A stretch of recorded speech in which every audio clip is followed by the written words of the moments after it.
The stadium buzzed with excitement, but for 83-year-old Sergeant Major Elias Thorne, it was meant to be a quiet moment of pride, a promise fulfilled. Dressed in his best blazer and gripping a printed e-ticket his grandson had mailed him, Elias had made the long journey to witness David Thorne, a rising college football star, play in the most important game of his career. Elias, a decorated veteran, when Elias reached Section 102, reserved seating for players' families, his ticket wouldn't scan.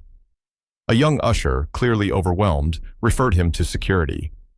That's when things took a turn. A supervisor named Henderson, dismissive and impatient, barely glanced at the ticket before accusing Elias of trying to sneak in. "You don't look like VIP family," he said with a sneer. Elias tried to explain. His grandson was the starting quarterback and he had the right seat, but it was no use. The guards didn't see a veteran or a grandfather. Despite his calm pleas, 2 large security guards grabbed his arms and escorted him away, past the confused and pitying stares of other fans. His heart sank, not because he was removed, but because he'd promised David he'd be there. Humiliated, he sat alone on a bench outside the stadium, clutching his cap and wondering how things had gone so wrong.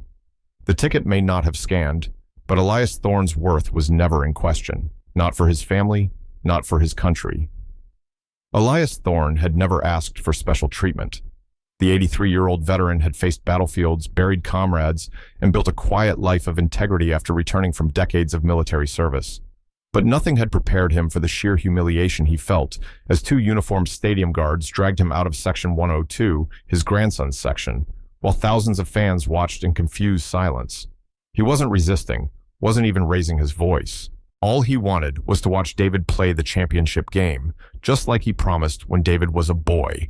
His ticket hadn't scanned, and the supervisor, Henderson, hadn't given him a chance to explain. When Elias mentioned David Thorne, his grandson, the quarterback, the man laughed in his face. "Yeah, everyone's the quarterback's grandpa today," he had scoffed. No matter what Elias said, he was treated like a nuisance, a fraud, a burden. That moment, as the guards forced him up the aisle, was burned into his memory. The judgmental eyes, the smirks, the pity from strangers. His shoulders, once squared in Marine formations, sagged under the weight of shame. His cap, the old ball cap he'd worn to every one of David's games, nearly fell to the ground.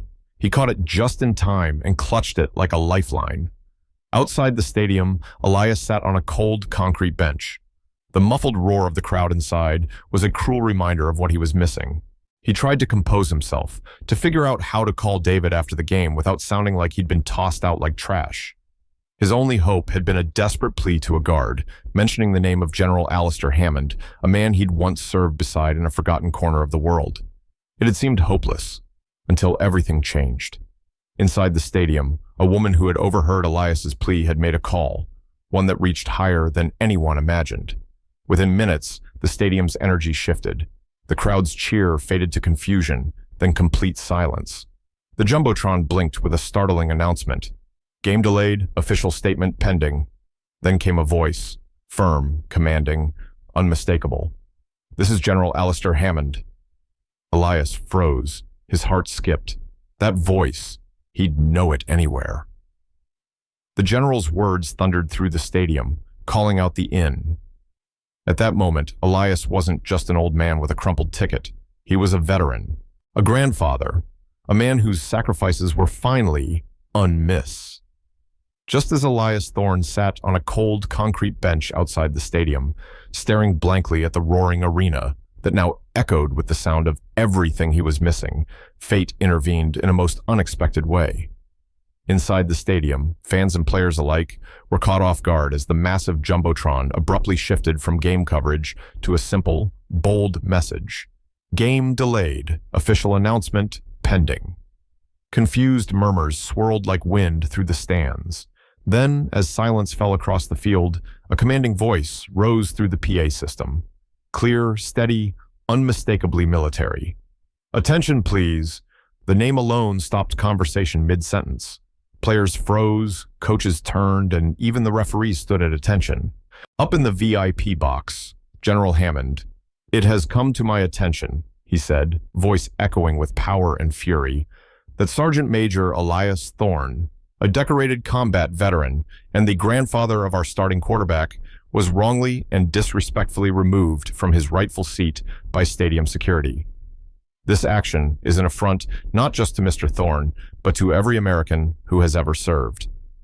In that instant, the air inside the stadium changed.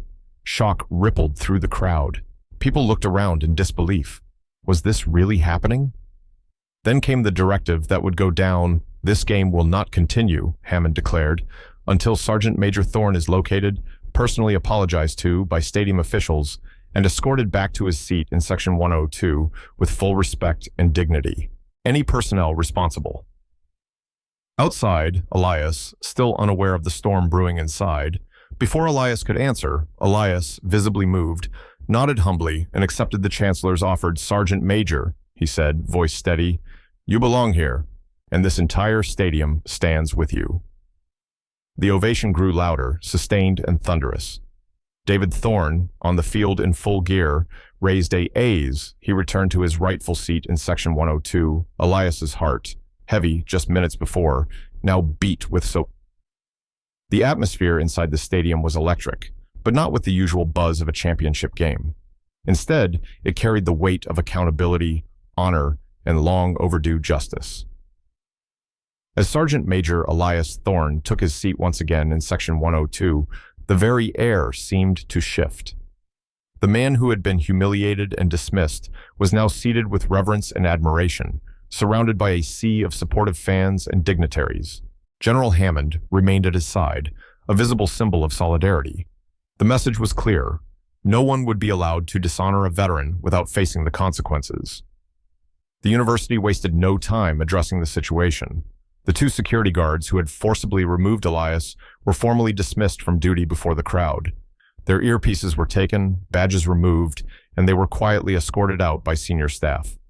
The head of stadium security, Henderson, stood before the university chancellor, his face pale and drawn. He attempted to explain, citing a ticketing mix-up, but the chancellor cut him off with a single gesture. "You humiliated a decorated Marine in front of thousands," the chancellor said, voice low but resolute. "You failed to verify his credentials and ignored his dignity. That is not the kind of leadership we need here." Henderson was suspended indefinitely, pending a full investigation into the incident and broader security training practices. Meanwhile, the university issued a public statement acknowledging the error and vowing to reform procedures to ensure no such mistake would ever happen again. A dedicated liaison was appointed to oversee veteran accommodations at all future events, and a new code of conduct was circulated among staff and volunteers. As for Elias, his presence had become a symbol. During halftime, he was invited to midfield where General Hammond addressed the crowd once more, this time standing beside Elias. The Jumbotron lit up with photos from Elias's time in service.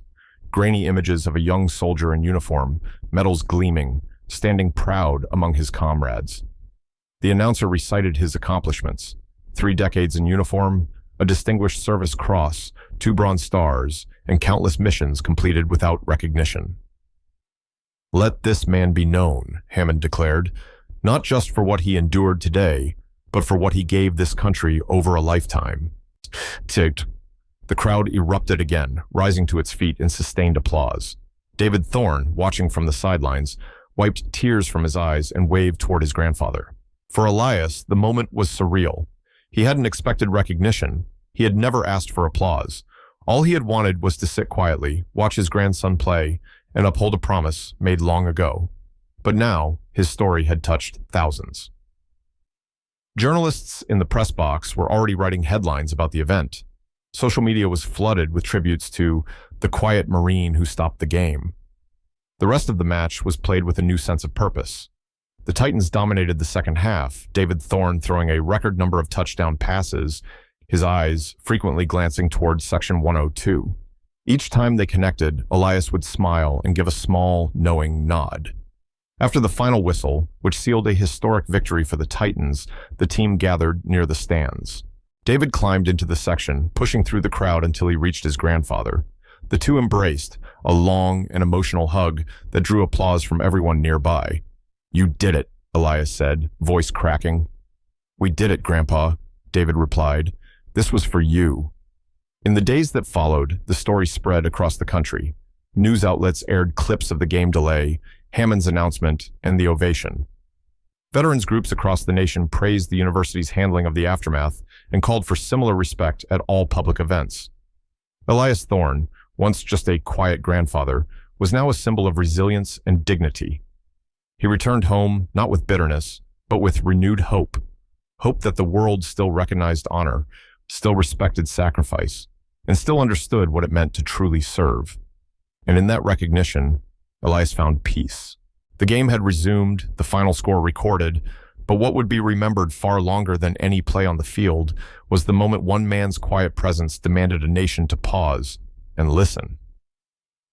As the final whistle blew and the crowd erupted in cheers for the Titans' championship win, Elias Thorne remained seated in Section 102, his heart full, his eyes moist. Around him, fans stood not just for the victory, but for him. What had started as a moment of General Hammond sat beside Elias, not as a four-star commander, but as a friend. He leaned in and said, "You didn't just see your grandson win today. You reminded this whole stadium what real dignity looks like." Elias, overwhelmed, simply nodded, the old baseball cap still clutched over his heart. After the game, David found his grandfather at midfield. With the university shamed by what had nearly tran in the weeks that followed, a bronze plaque was placed on Seat 7, Row C, Section 102. It read, "Reserved in honor of Sergeant Major Elias. In a world moving too fast, it's easy to overlook the QW. Let this story remind us that real strength it endures. And sometimes, the softest voices carry the most powerful truth." If this story moved you, comment "Honor Always" below and share your thoughts or stories about a hero in your life. Don't forget to subscribe to our channel for more true stories that restore your fate.